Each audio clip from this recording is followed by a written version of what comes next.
see.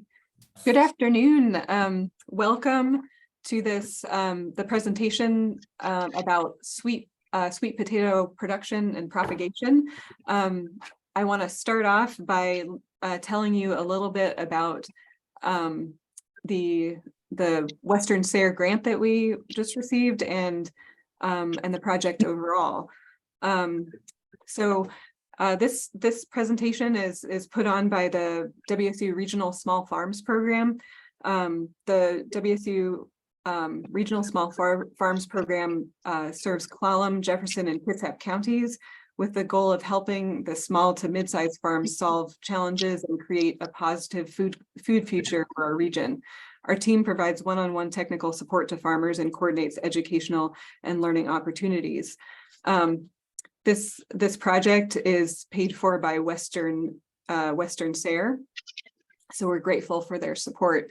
The project will last 3 years, with this year being the first year, and it includes on-farm trials.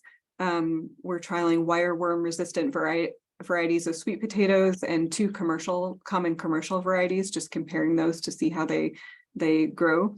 Farms can host observational trials, so just grow some sweet potatoes, report back to us their experience.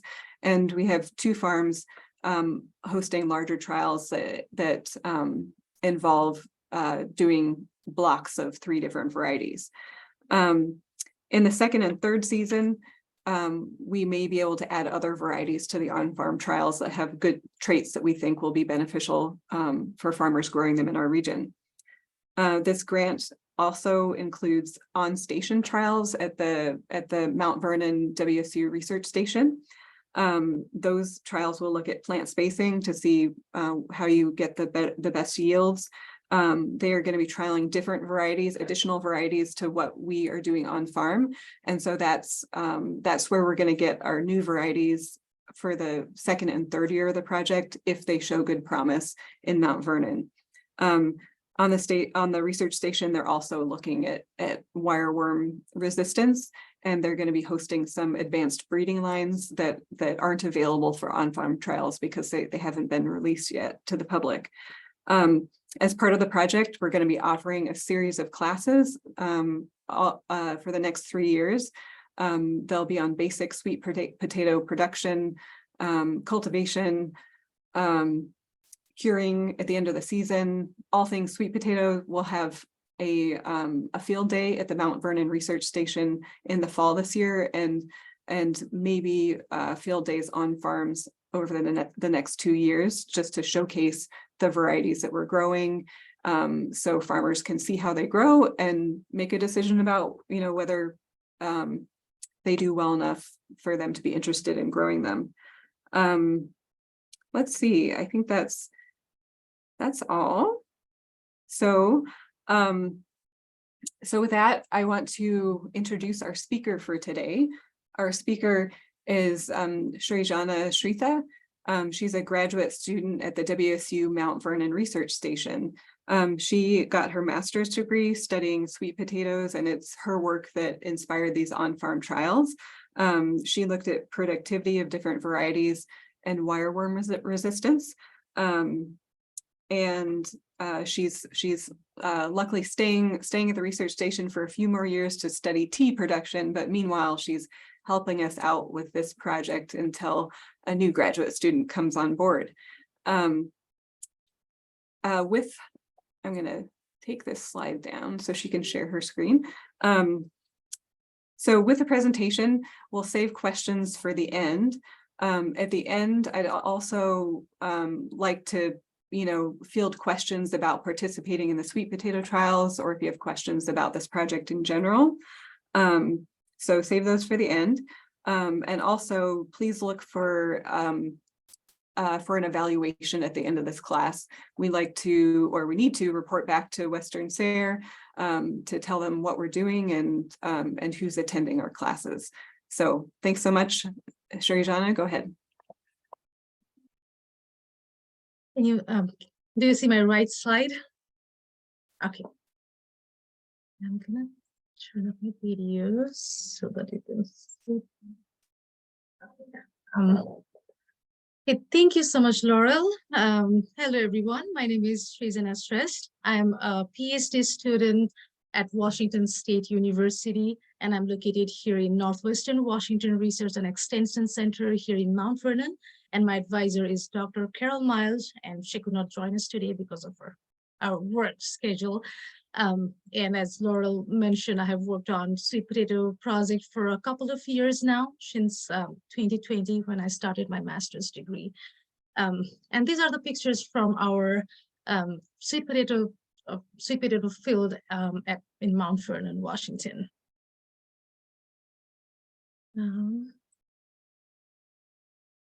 So before starting, let me clarify the difference between yam, regular potatoes, and sweet potato. I know there is a lot of confusion, and especially yam and sweet potato, these two words are used interchangeably, which is not correct. So botanically, they all are different. Yam is a large underground tuber which belongs to the Dioscoriaceae family. And there is a little bit of history behind why sweet potatoes are also called yams. So it's actually African Americans who saw sweet potatoes in the United States, and that reminded them of something called Nyami back home. And they just started calling sweet potatoes as Nyami, and which was later converted to the word yam. So that's how people started calling sweet potato yams, which is not correct. And regular potatoes are also tubers, which belongs to Solanaceae family, the same family as tomato, peppers, and eggplants. But while sweet potato is a root crop, and it belongs to morning glory family. And sweet potato is also called a storage root. So going forward to other slides, if I call just root or storage root, by that I mean sweet potato. And sweet potato is a very nutritious root crop. It has high levels of vitamin A, potassium, iron, and fibers, and it is an excellent source of beta carotene. Annual per capita consumption almost doubled, increased from 4 to 7.5 pounds in just 14 years between 2000 and 2014. And it's just because of all the health benefits sweet potato provides. Sweet potato ranks 7th in world food production after wheat, rice, maize, potato, barley, and cassava. And as we all know, sweet potato production is mostly concentrated in Southeast United States, such as North Carolina, Louisiana, Mississippi, Florida, and California as well. But now there is so much increased interest for locally produced crops that people are trying to grow a variety of crops in their region, even by changing the microclimate. So what does it take to grow sweet potatoes? Sweet potato is a warm season crop that requires a minimum frost-free period of 4 months.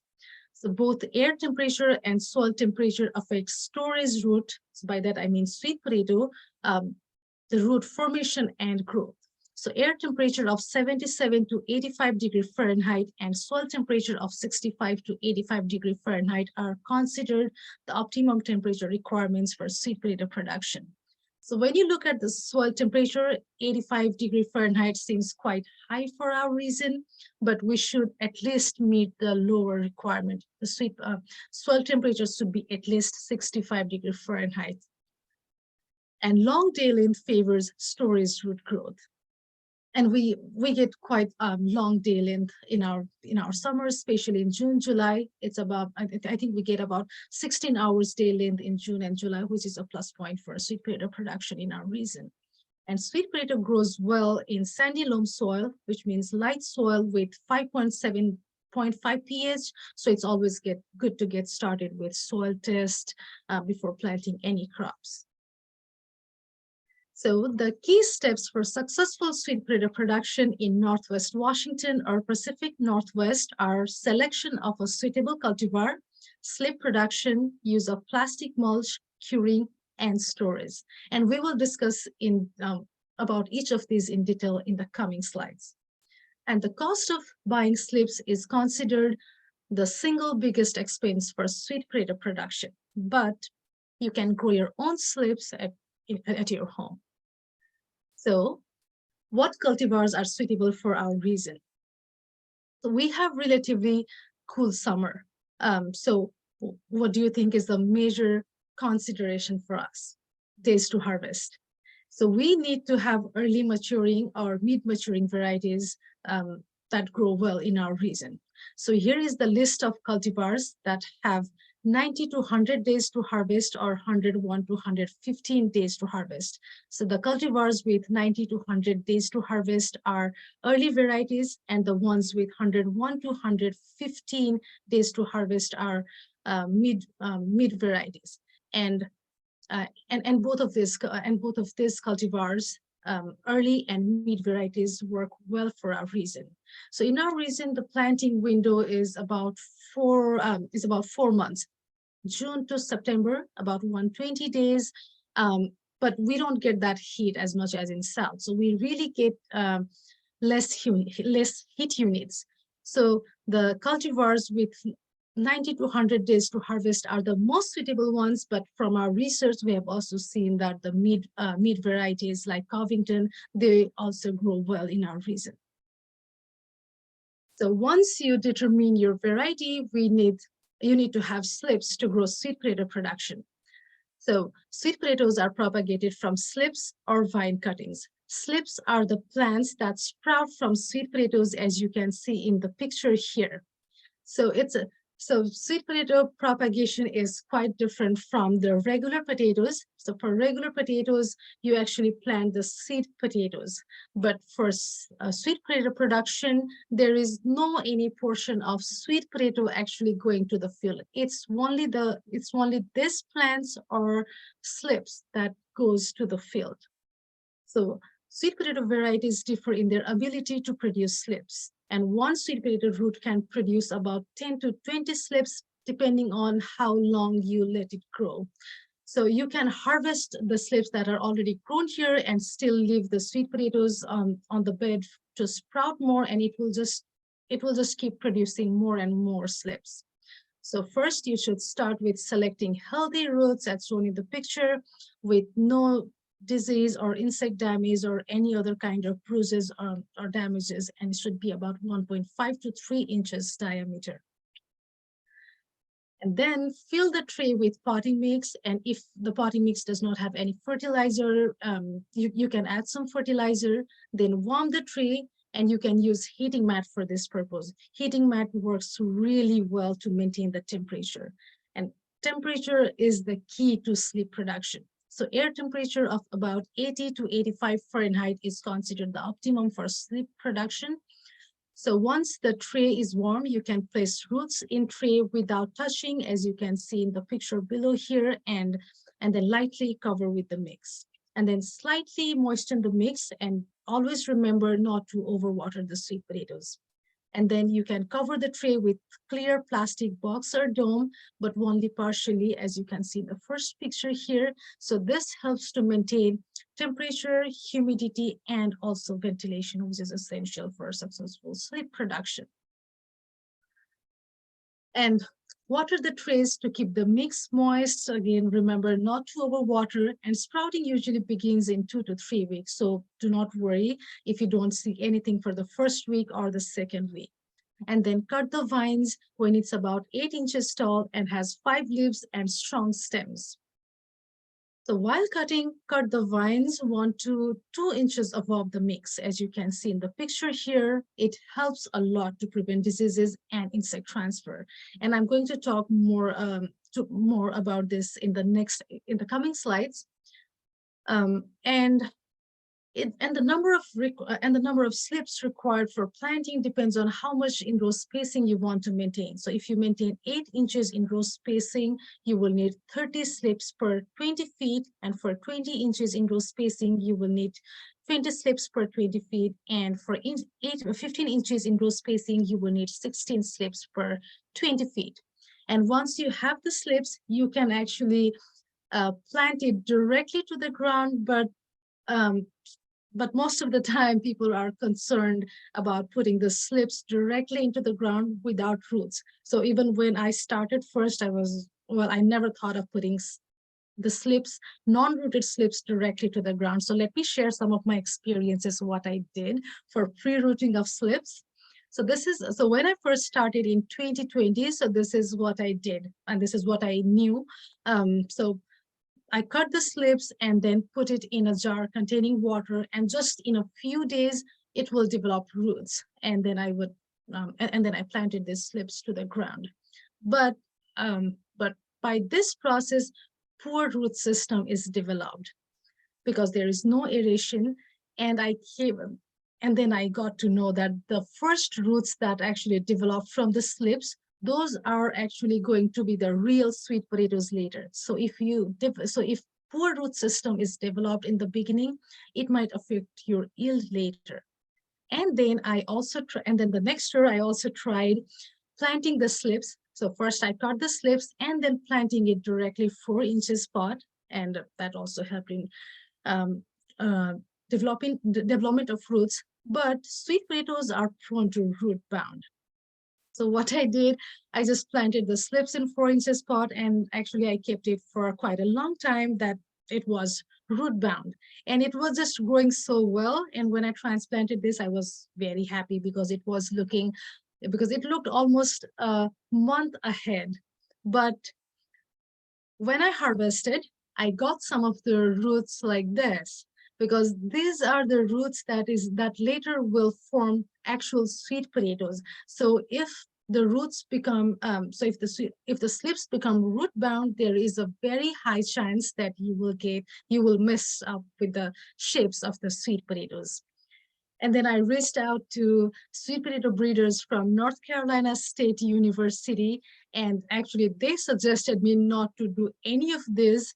And they told me slips can actually be planted directly, or it can be hardened by storing the slips in cool and shady place for 1 to 3 days. And just remember, you should never store slips or sweet potatoes in a refrigerator. And this also makes the slips more resistant to transplant shock. So after that, this is what I did in last year in 2022. So I cut this. So as they suggested, I cut the slips and stored it in a very cool and shady place at our research station. And actually I did hold them for 2 days. And this is how the slips looked like when we were planting. And here is Laurel planting sweet potatoes with us at our research station. So on the day of planting, they looked quite wilted. And well, they didn't look very happy. So that's how we did in 2022. And if you follow this planting non-rooted slips, make sure you plant it in overcast days so that it does not desiccate before the root develops. So, and make sure you water the plants right after transplanting, and then you water well for at least about 1 to 2 weeks so that they do not desiccate and they develop roots faster and properly. And if you still feel concerned about planting non-rooted slips, you can actually stick the slips in loose potting mix, not in compact soil like this in 4 inches pot, and just enough for the time that you will develop some roots. Just make sure that you do not get root-bound slips, and then you can plant the rooted slips. But from our experience, just planting the slips worked very well. And so a grower from Eastern Washington reported this disease, and he sent us this picture. So we got this picture from grower very close to us. And so this is called sweet potato scurf, which we have never observed in our research field here. So this is a fungal disease, which develops grayish brown to black lesions on the skin. In most of the cases, you will see only a few scattered patches on the skin, but this is a very severe case of sweet potato scurf. And it's mostly transmitted through infested soil or planting materials. So scurf pathogen survives in soil for 1 to 3 years. So if you plant sweet potatoes in the soil infested with scurf, the pathogens will affect the roots of the plant. It will also enter the plants, and then it will affect the sweet potato yield that you get at the end. So, and I would also like to highlight that in the course of slip production, when I said when you just get the vine cuttings, that you cut at least 1 to 2 inches above the soil line.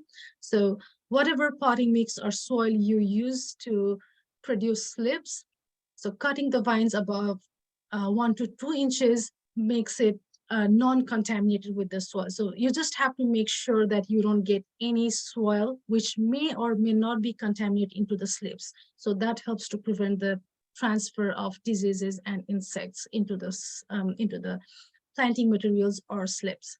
So next one is planting material. So this grower got his planting materials or slips from a commercial grower in California.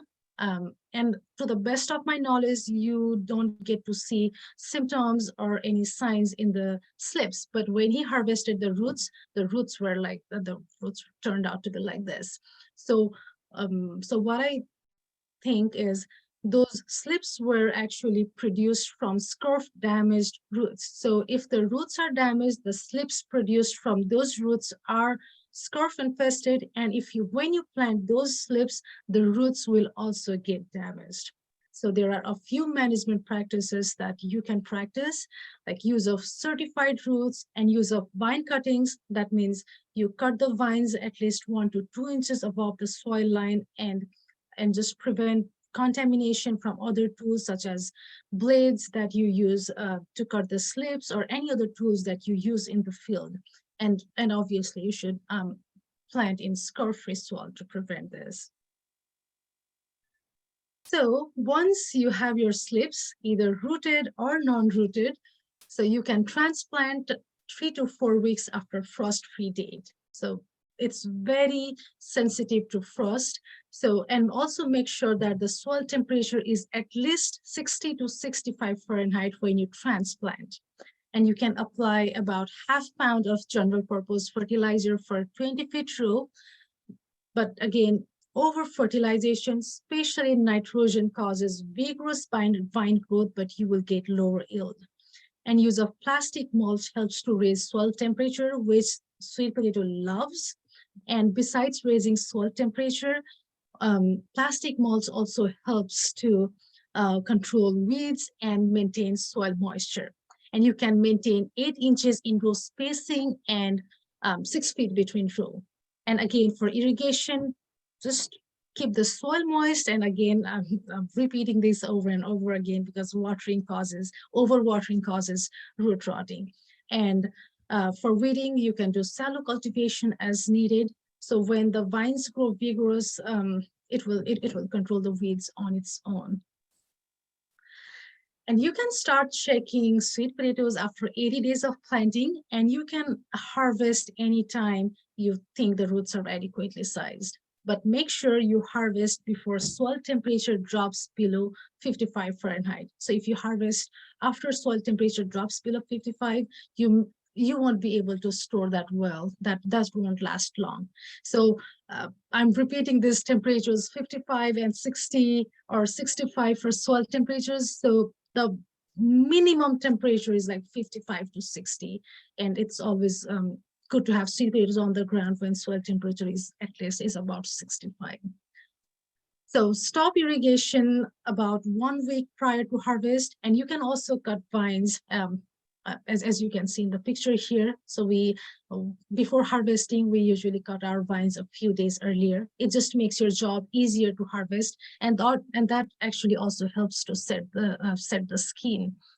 So you can dig with shovel or fork, whatever you have, but I suggest you start digging a little bit further from the plant because sweet potatoes grow just quite apart, and I have damaged a lot of roots while digging like this. And make sure you minimize skinning and bruising the roots, which might affect their storage process later, and do not leave sweet potatoes exposed to sun for more than 1 hour. And then curing is a very important post-harvest operation in sweet potato production. So you should start curing the same day as harvest. You can shake off excess soil, but never wash roots.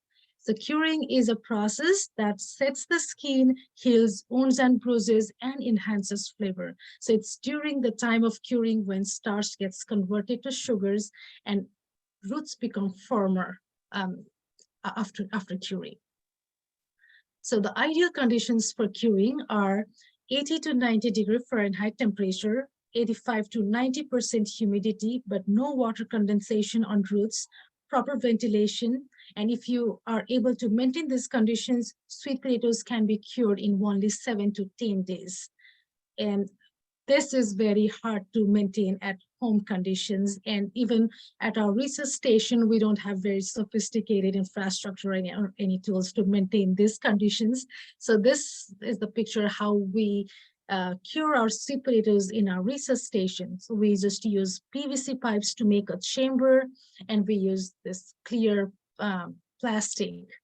And we cure sweet potatoes in the greenhouse, so it's easy for us to maintain the temperature.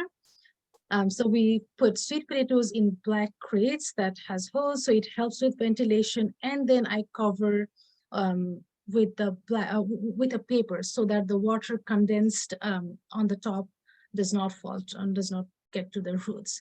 And we actually use humidifier. It's hard for us as well to maintain the humidity without any specialized equipment. So we use a humidifier inside this chamber to maintain the humidity.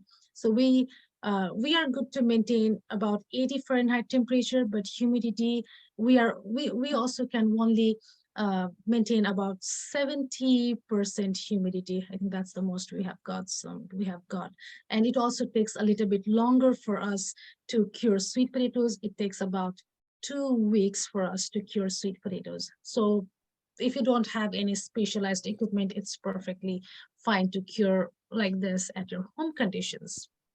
So at home, you can maintain 65 to 75 Fahrenheit temperature. Well, you can't warm your whole house just to cure sweet potatoes. So, and you can also use humidifier, as I mentioned, to maintain the humidity, and it will take about 2 to 3 weeks. And then the next step is storage.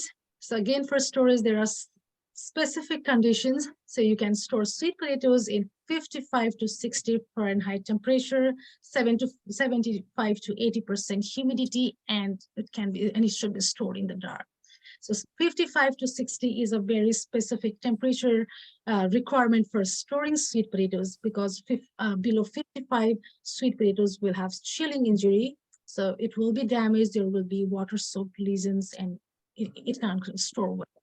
So above 660 Fahrenheit, sprouting will begin in the storage itself. So again, this is the picture of how we store sweet potatoes at our research station. So I pack the properly cured sweet potatoes in paper bags and then put it in black crates, and then I just cover with this shade cloth. And then I maintain the temperature between 55 to 60, but still it's quite hard to get this humidity. So I didn't use any humidifier for storage. So whatever humidity was there, and we have been storing quite well, even by this process. And it's also necessary to maintain ventilation.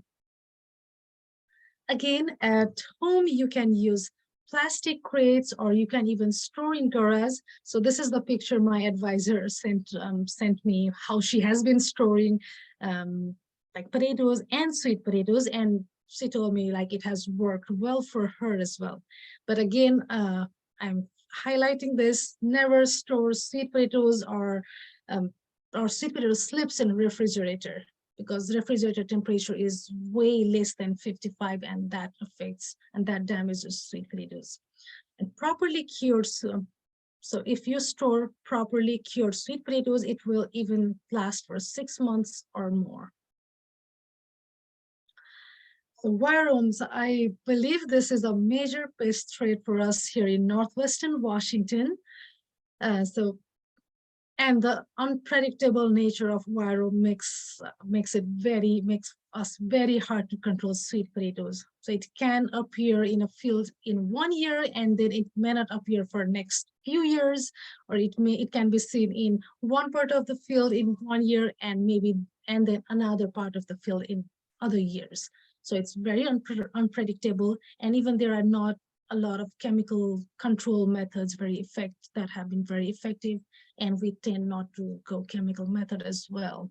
So this is the sweet potato. So these are the roots that we got from our 2019 trial. And that was the first year we did sweet potato trial at our research station in Mount Vernon.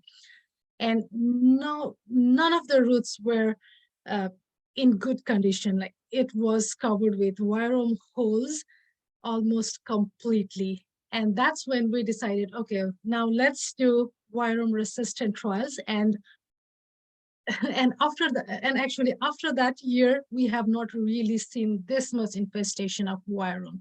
Again, as I said, it's very unpredictable.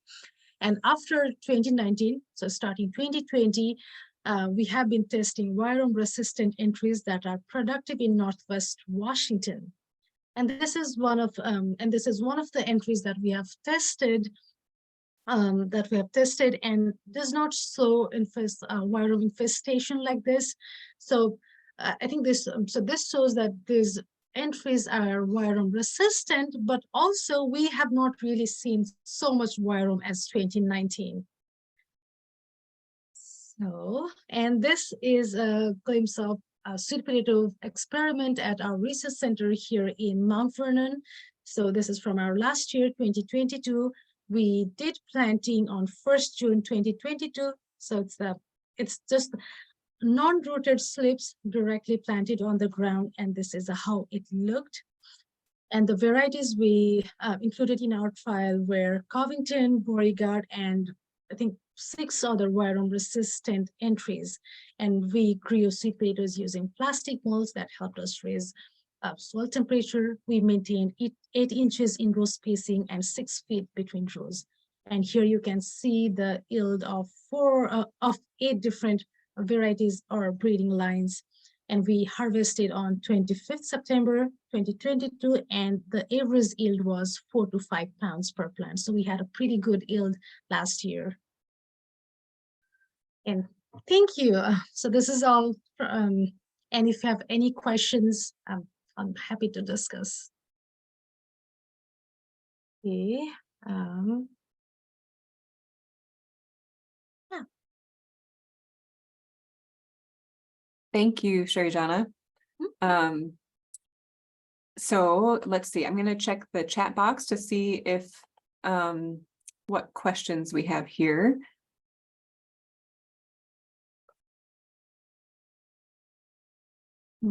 Sorry, there was one earlier on I want to get back to.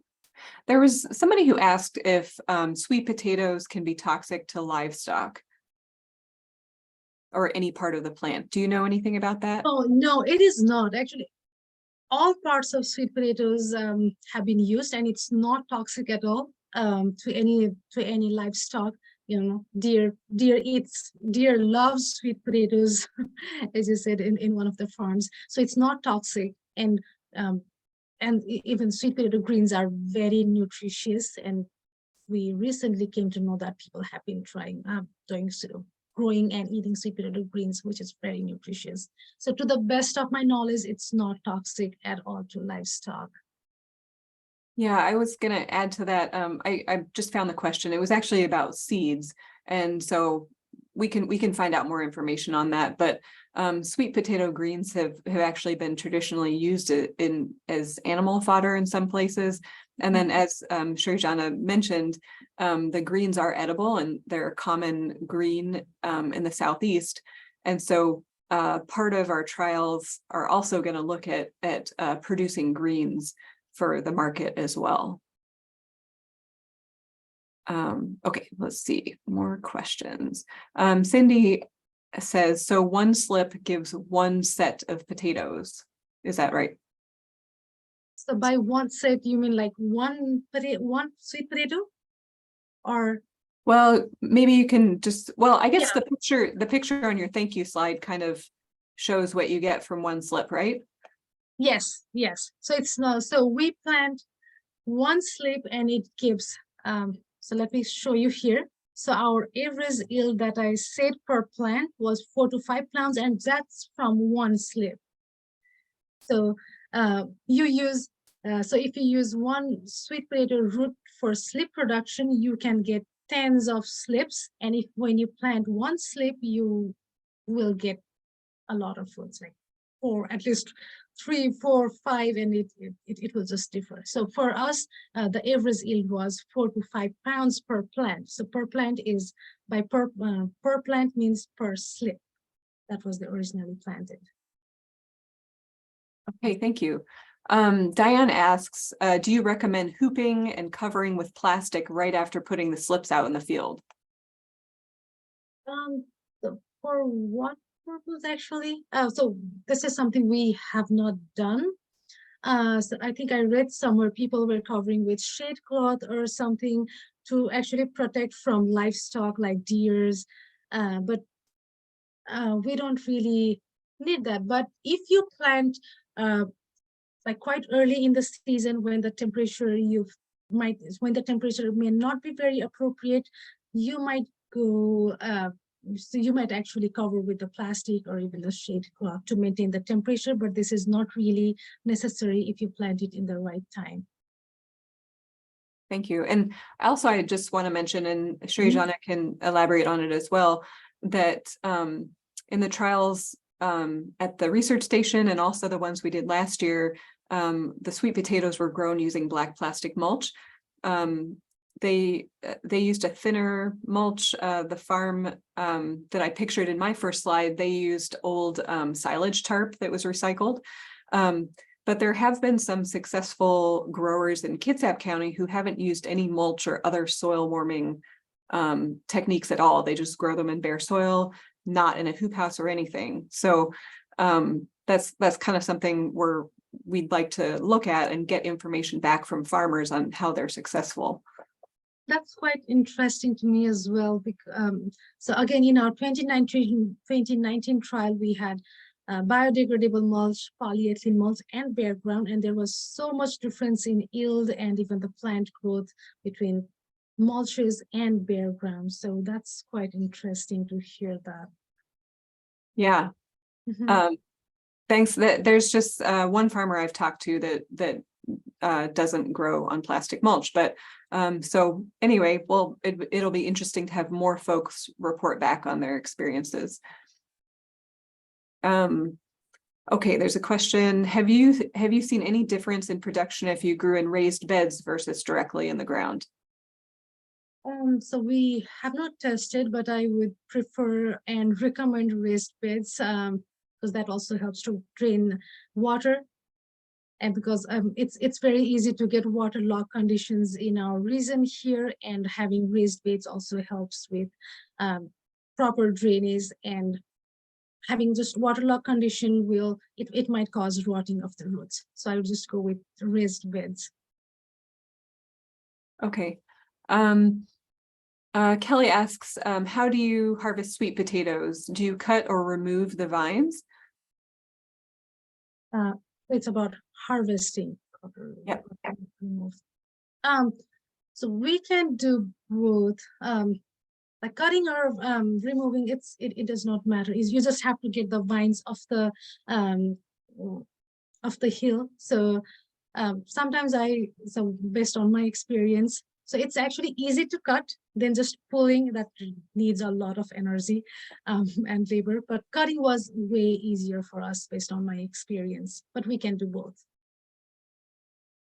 Okay. There's a question. Has there been any trials for mitigating wireworm populations? So our trial is to evaluate which breeding lines are more resistant and productive in our region. So that's the trial we are working on. We have worked on, and we are expanding those trials this year as well. We are planning for this, but that's the measure, but that's the main thing, that we are testing the productivity and wireworm resistance of different breeding lines. Okay. And just for the information, one wireworm resistant that we have tested for a few years now is soon going to be released, and is going to be named Cascade. So yeah, Shrijana helped name it, right? No, actually, they just came up, the breeders came up with the name. We didn't provide the name. But you gave them some input. Okay. Let's see. Yeah, so the reason for these trials to look for wireworm resistant sweet potatoes is because on organic farms there are very few tools that organic farmers can use to get rid of wireworms. So so having a variety of sweet potatoes that is resistant to their damage is really one of the best ways that you can still grow sweet potatoes with a wireworm problem. Let's see.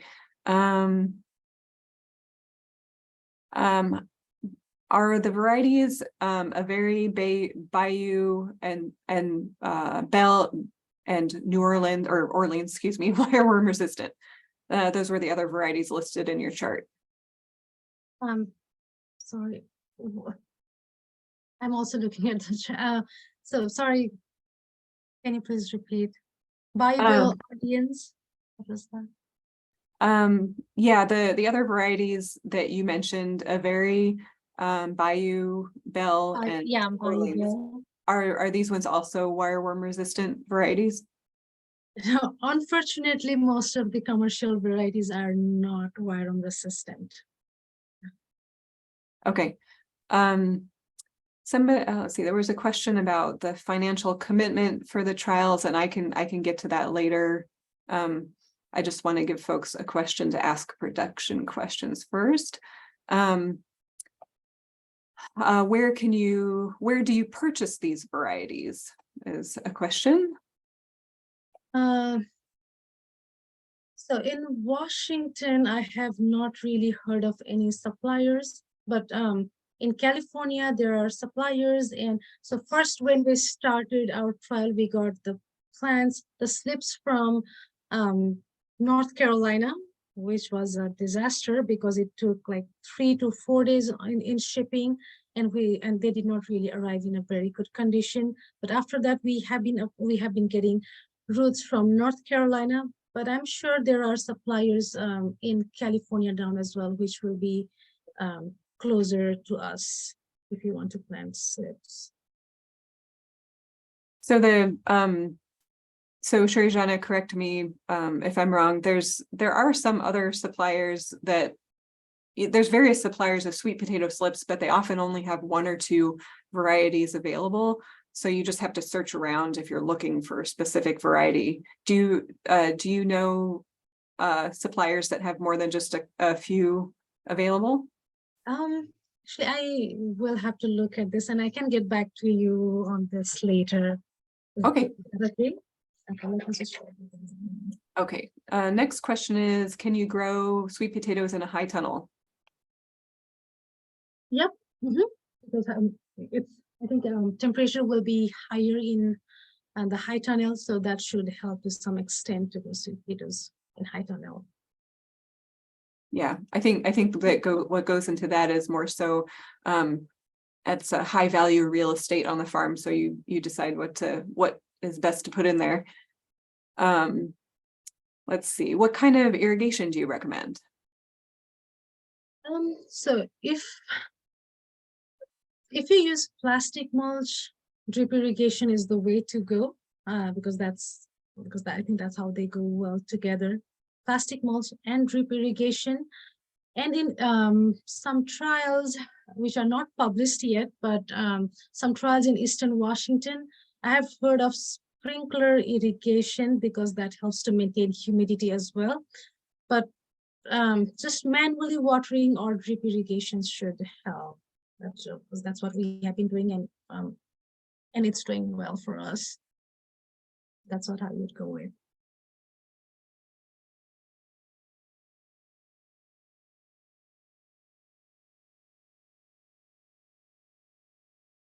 Laurel, you are muted. Thank you. Sorry, I had a phone ringing in the background, so I turned it off. Are there white fleshed sweet potatoes that are in the trials? No, we don't have. It's mostly they are orange fleshed. Yeah, I do like white fleshed ones, but unfortunately we don't have any right now. That was something I talked to the sweet potato breeder about, just because in small markets like ours, sometimes it's nice to have I don't know, pretty things or other varieties, but in our trials, that's not something we're looking at yet, but maybe in the future. Yeah. Diana asks, do the vines die back like regular potatoes? They do not. Well, until the time, so until harvesting, they just look green, very perfect. They do not die back, but I do not have experience of just leaving it for too long. But at the time of harvesting, it just looks perfect, the green. So the picture, let me show you. So we harvested on 25th September, and this plant, the plants that you see here, it was around the end of August. So they do not die back. And that's not how you decide the sweet potato plants are ready, because I think that's how we do it for regular potatoes. So they just look green, and this is how they are maintained until you actually harvest. And so, Shrijana, you determine when you harvest based on soil temperatures, because there's a minimum soil temperature where they'll. Yeah, it's minimum soil temperature, and so based on that we just decide. So keeping sweet potatoes in the soil for longer will increase the size of the sweet potatoes, but we should not go beyond soil temperature dropping down to 55, as I've mentioned. And another way is just start checking the roots, as I mentioned, like about 80 or 90 days of planting. So that's how we also do, like we plant some of our border plants and just check if they are adequately sized. But based on our experience, this is how we have been going. Just end of September or latest by the first week of October, we just harvest, because temperature really starts dropping down after that. Okay. How high do raised beds or hills need to be?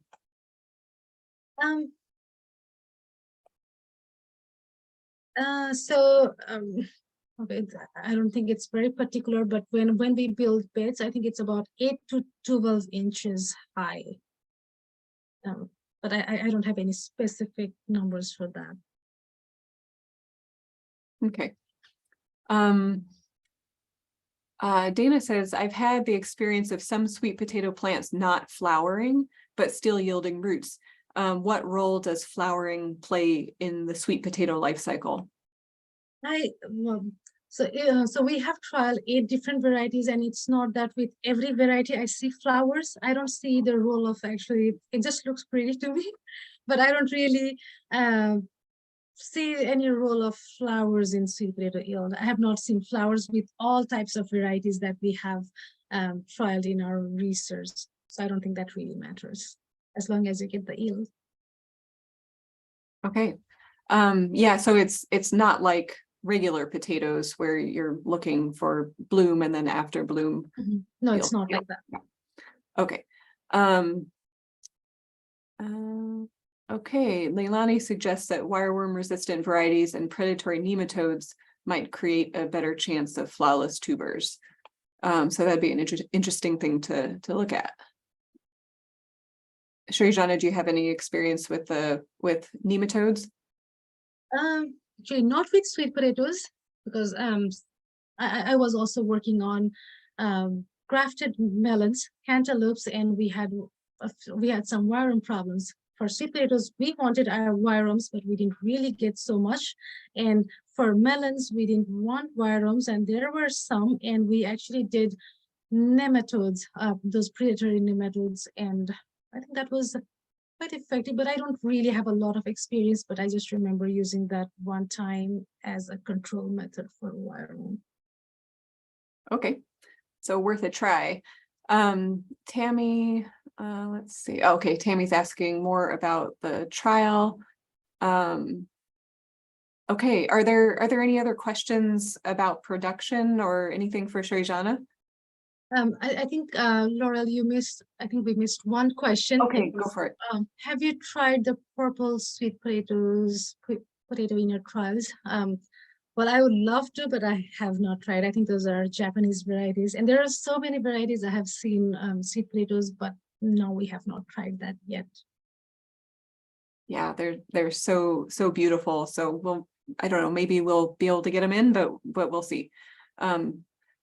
We've got 3 years for this project, and there's always more to do. So, okay. Anything else?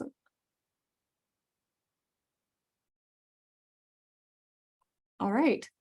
Well, thank you so much, Shrijana. We really appreciate you taking some time out of the day to share your experience. And yeah, I hope that folks who are here are interested in growing some sweet potatoes. And I'm happy to stay on for folks who are interested. Well, actually, you know, Kelly sent me a chat message and said, "Hey, Laurel, you forgot to introduce yourself." So let me quickly let you know, I'm Laurel Moulton. I work with the regional small farms team and do on-farm technical assistance and integrated pest management. So this study specifically kind of fits in with that, just because we're looking for at wireworm resistant sweet potatoes as a tool for farmers who are experiencing problems with wireworms. And I work in Clallam, Jefferson, and Kitsap County. The regional small farm has on the website a technical assistance portal, which you can use to send us your questions. And if they're pest or disease related, they'll come to me, and I'll be happy to help you out. Okay, so let's see. Questions about participating in the trial. So I think the first question was, what are the financial commitments to participating in the trial? I'll tell you a little bit more about what the trial is. We're looking for additional growers to participate in the observational trial, which is just basically, you'll get some sweet potatoes, you get to try producing the slips, and then originally I was asking folks to agree to produce 30 to 40 feet of sweet potatoes. So, but I realized there's some farms that may not have 40 feet to give to this project. So what I was going to do is find the folks who have that much space, and we'll send the sweet potatoes out. Shrijana has generously provided enough sweet potatoes for these trials so that we can hopefully produce more slips than we need. And so with the leftover slips, I'd like to redistribute those to folks who have less space to grow. So as many people as we can get who just want to give it a try can try it. So that's what the minimum commitment has been, volunteering to grow 30 to 40 feet of sweet potatoes. We would give you some of each of the 3 varieties. So that's Covington, Beauregard, which are 2 commercial varieties, and then the new Cascade wireworm resistant variety. If you end up only having space for less and you get extra slips, you may not receive all 3 varieties, but we'll just see what we have left. For the farms that can host the 30 to 40 feet, we are paying farms $200 to participate. I also can provide row cover, because we found last year in our preliminary trials that sweet potatoes are deer magnets, and you don't get any roots if you don't have any greens to produce the energy for those roots. So Marco at Midori Farm, whose trials got eaten by deer, he suggested that they always cover crops that the deer like with row cover, so we can provide folks with that. Other than that, for the observational trials, it would be up to the farmer to do the slip production, unless we have extra slips that we can give out, and then planting and caring for the crop. And then we have a survey that will ask you to collect some data when you harvest. And depending on, we're hopefully getting a field technician on the project, and so depending on our availability, we may be able to come out and visit and help collect data, but most of it is up to the farmer. But you also get to keep all of the harvest and do what you want with it, so I hope that's a benefit. So for financial commitment, it's just providing space. And if you choose to use black plastic mulch or some other soil warming, that's your responsibility to provide that. Irrigation, weeding, just the general things that are needed for production.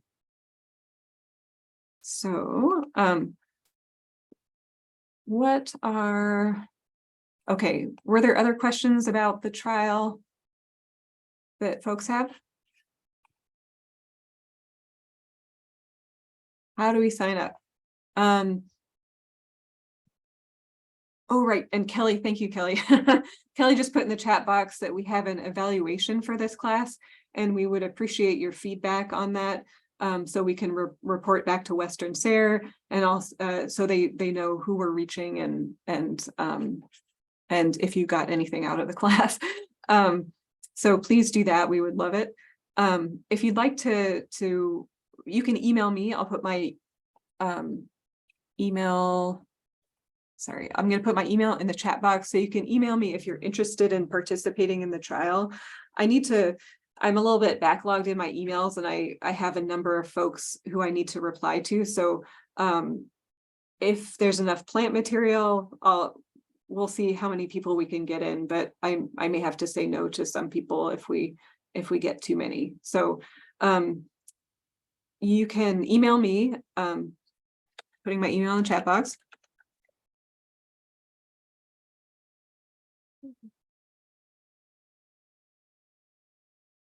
In that email, just specify whether you have 40 feet to dedicate to the project, or if you have a smaller amount. And then if you can add your farm name, your phone number, and your address, because I'm going to be delivering the sweet potatoes in person. So that helps me, so I don't have to chase everybody down and find out their contact information. But yeah, just send me an email. Any other questions? Oh, We cover direct sun or shade requirements. So sweet potatoes, it's a warm season crop. It loves sun, so you should plant sweet potatoes where you get the most sun in your garden or in the field. So it loves heat, it loves sun. yes, thank you. Yeah, heat, sun, nice protected location if you have it. And somebody asked, when do we start? So I have the sweet potatoes. They will be I'm going to start delivering them on Friday, but I have some catch up to do, so I'll be delivering them next week as well. And we'll ask you to get started right away on the slip production, because that takes 6 weeks to a month, and ideally you'd be planting them by the first week of June if the soil, I guess, Shrijana, you sometimes plant them the last week of May. Yeah, that's right. End of May or first week of June. Yeah, so when you reach the minimum soil temperature, you can put them in. So that's the time frame. Start production of the slips now, or when you get right when you get the sweet potatoes, and then planting in end of May or early June. Just going to check the chat box here. Okay, somebody asked, do we need to be a farm or just have extra space to grow things? I have to prioritize farms for the trial, because that's what the Western SARE is providing the funding for. But if we have extra slips, I'll consider anybody who has space.